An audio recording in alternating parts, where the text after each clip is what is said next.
Assalamu alaikum. I'll try to be quick.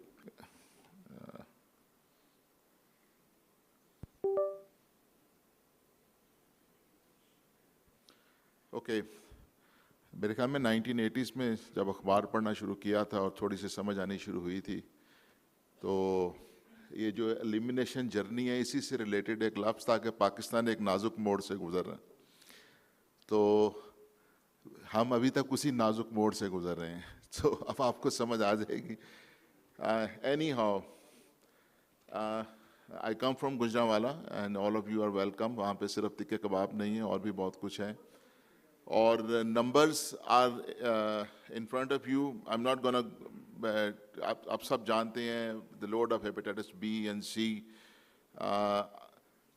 I always show this slide because in Pakistan, whenever we are talking about healthcare, whenever we are talking about elimination, remember 60% is still in the private sector.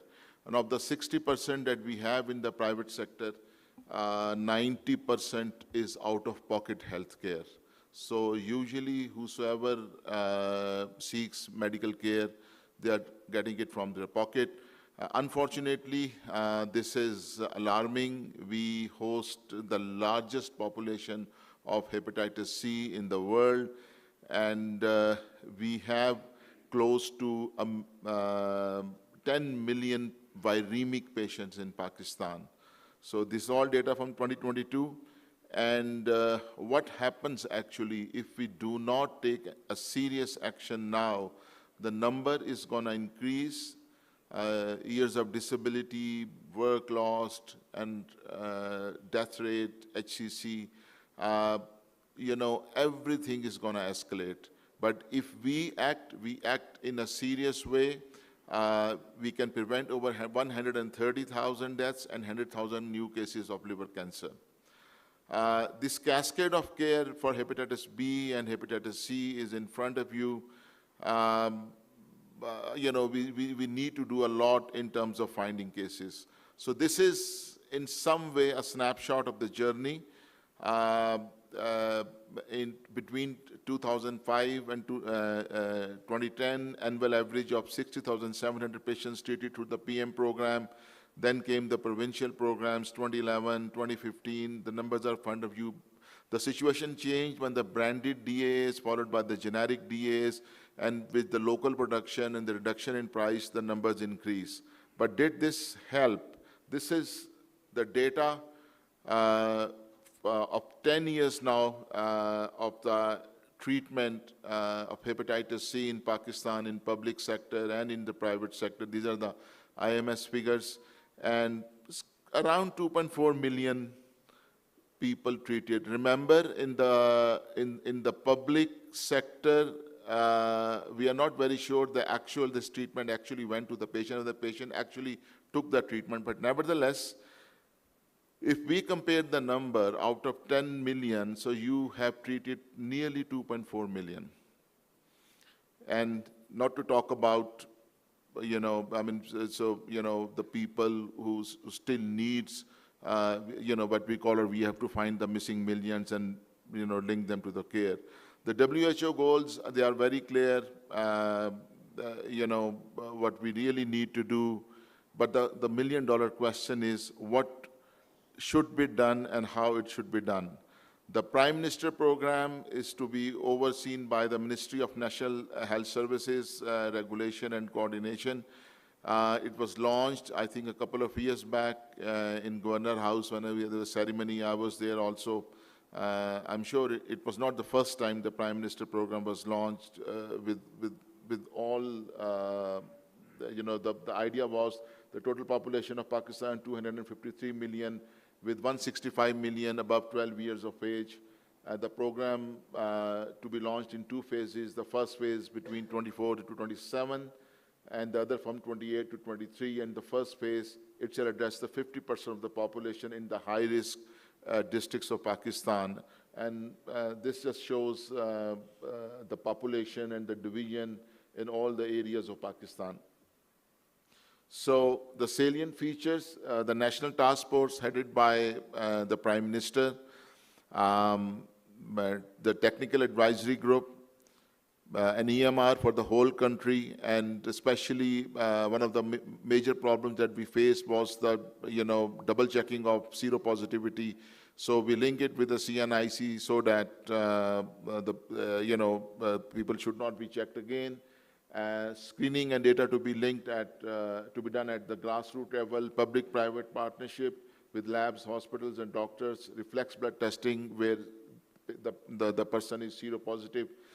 Central procurement to bring down the cost as much as possible. Single national guidelines, capacity building, training of the primary care physician in remote areas, and healthcare workers. So the costs are here. Not all the money has been disbursed. The governors, I've just talked about, what they're looking at as a smartphone, a tablet-based program with live georeferencing, adaptable for offline access. The Prime Minister portal to be developed to enable people to register from home and schedule appointment at the nearest screening facilities, and call centers that will communicate the lab results, to follow the patients and issue no hepatitis C certificate. So all this is in the program. We all agree to use the WHO pre-qualified kits, locally manufactured DAAs, and SOF and DECLA was the preferred treatment. So the screening and testing site, the health visit, there's a huge map, and if you look at that map, I don't have a picture of that, I tried to find out, but it literally covers every nook and corner of Pakistan. But still, we are not there. So we are looking at public places also, banks, schools, colleges, universities, mosques, churches, etc. Lady health vectors have to be engaged to reach to the households, and viremic testing, as per calculation, there are adequate numbers of machines. PCR machines are not a problem. So they can handle the load, even what's being done in the government facilities, they can handle the load of the private partners also. So as far as the treatment dispensing is concerned, to follow the WHO recommendation of decentralization and task shifting, the national SCP testing and treatment guidelines, they have been developed to address these, and mainly this is based on APRI, and the treatment based on APRI 12 weeks or 24 weeks at a cutoff of 1.5. So just to tell you, after giving all this narrative, the on-ground situation, there have been 2 pilots, one in Gilgit-Baltistan, another pilot in the Khairpur, Sindh. I have data from Khairpur. I don't have data from Gilgit-Baltistan. It's been done in collaboration with Aga Khan Foundation. But you can see the numbers screened at Khairpur, seropositivity 10.2, 57% was around the viremic rate. And the treatment uptake has been good. And they have been following the patient. They have been after the patients who do not turn up and who are lost to follow up. But this is only the 2 places so far where we can tell you where some work has been done. Public-private partnership, I have been a very strong promoter of that. I have raised this on a lot of forums, but unfortunately, things are not working. The private sector and NGOs are working at the grassroots levels, therefore they have more access of reaching to the communities as compared to the public sector. A public-private partnership model is being promoted. It's all in the papers. PCR test, yes, we are getting help as far as PCR test is concerned, but we are not getting any directly acting antivirals from the government anymore. They do have it, but somehow or other, it's not the linkage with EMR. Our Parsa Trust has a connection, but again, we are still struggling with the EMR. There are a lot of problems. Punjab government has an excellent system, but even that has a problem, especially at the peak hours, to log in and to register the patients. So there's some numbers and figures that we start. This project been undertaken under leadership of Professor Graham Foster. What this project really means, it is an observational study of 25,000 person to study the impact of SOF and DACLA in Pakistan, examine prevalence incidence over 12 months in uninfected and successfully treated patients, and response to the current standard of care. We examined incidence of new infection by retesting people 12 months after a negative serology test, or reinfection by testing 12 months once a person has achieved SVR. And 3 different strategies or treatment programs you can call. One was a door-to-door case finding approach in Malir. One was urban clinic and community testing events by Dr. Huma Qureshi in Karachi. And was community-based, camp-based test and treat strategy that we did in Gujranwala. So as far as prevalence of suspected cirrhosis and associated risk factors among adults,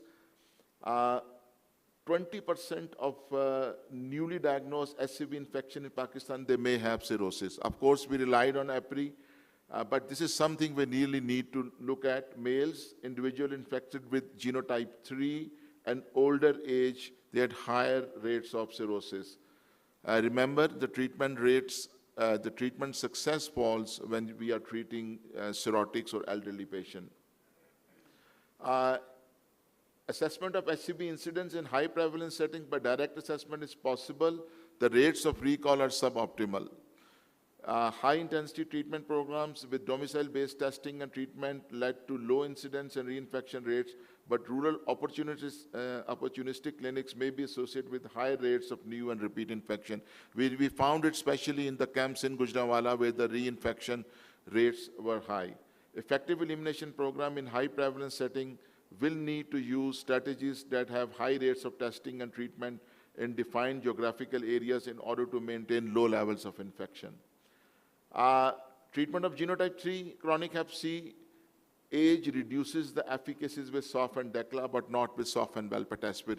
This is still ongoing. It's a bit premature that I've showed you. This is compared actually with a cohort of Asian population in UK. So the results we had, there's some benefit with SOF and Valpa in older age group. And of course, this has been very clear that HCV infection in Pakistan is substantially reducing health-related quality of life among affected individuals, while also imposing a considerable economic burden on both the individual and the wider economy. And this has been hammered again and again. Treatment of hep C infection in a high prevalence country like ours, the treatment initiation is suboptimal. Nowhere we achieve the WHO target of engaging people into treatment. So this is another thing, especially when we are talking about hepatitis C elimination in Pakistan. There is no doubt things have improved, but again, we have to do more. So hepatitis elimination in Pakistan, there is only one thing: screen, screen, and screen. We need a decentralized and integrated care model, intervene early, treat young as high rates of cirrhosis and low efficacy in elderly, and of course, public-private partnership. So I'm going to leave you here with more questions. So elimination journey in Pakistan, are we there? We need political will, unfortunately.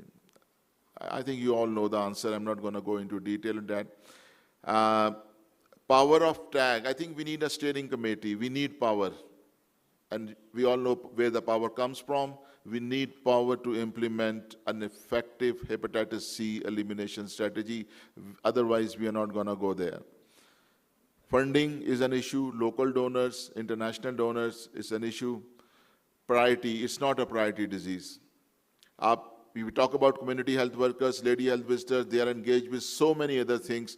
Polio, typhoid, the teachers they use, they are engaged with. So you know, hepatitis is not a priority.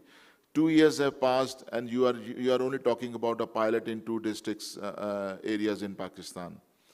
And fatigue, maybe. it's not as glamorous. What is the interest of the industry? Donors are fatiguing. A lot of NGOs, they are looking at other things. They are focusing on diabetes. Metabolic health is coming in other ways. So, there we are. Thank you.